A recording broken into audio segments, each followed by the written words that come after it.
Our coverage on Hurricane Sandy and the relief efforts. There are people in the Twin Tiers who have really opened their hearts to help the victims of Hurricane Sandy, and tonight we bring you two more organizations looking to make a difference. Both organizations say they're paying it forward.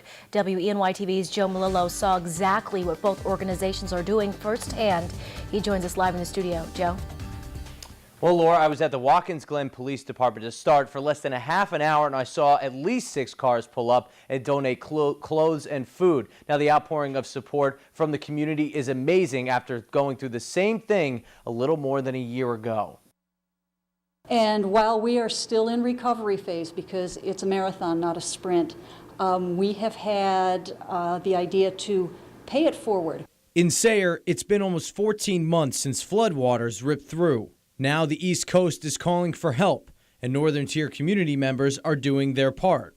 We had supplies and volunteers come from as far away as Indiana, Illinois, Georgia, and now the East Coast is totally, there's total devastation on the coast. The group, called The Valley Pays It Forward, is using the Sayre Theater as a base to collect specifically cleaning supplies for victims in central New Jersey. And in the Southern Tier, the Watkins Glen Fire Department is also coming together to help victims of Sandy.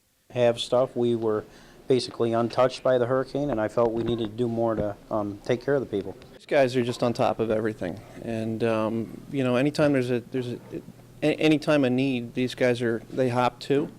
And as far as I know, they rallied together and put this together on their own. The fire department has been collecting anything and everything since Sunday. All the supplies are going to the Breezy Point area in Lower Manhattan. At first, the department thought they would need only a U-Haul truck, but as you can see, that's not going to be enough. I think if you talk to the fire department, they would tell you that they were expecting maybe a van or a truck full of material. Now they're talking about a tractor trailer.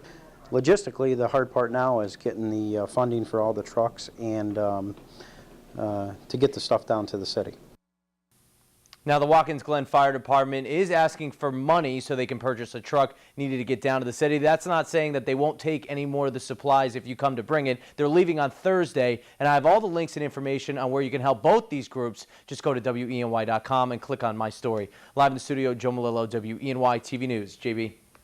Thank you very much, Joe. Following up on our top story Friday night on the late edition that Joe also brought us, the bus full of supplies for Sandy victims that left from a Southern Tier church reached its destination and was received with open arms. Our own Walter Smith Randolph was there as supplies were unloaded from the bus, including food, water, and other essentials from the St. Mary Our Mother Church in Horseheads. The bus made it to the Bowery Mission, a homeless shelter in Manhattan, where mission leaders were elated to have the donations from the people of the Twin Tiers. For the full story, go to WENY.com and click on Southern Tier Donations Arrive in Manhattan.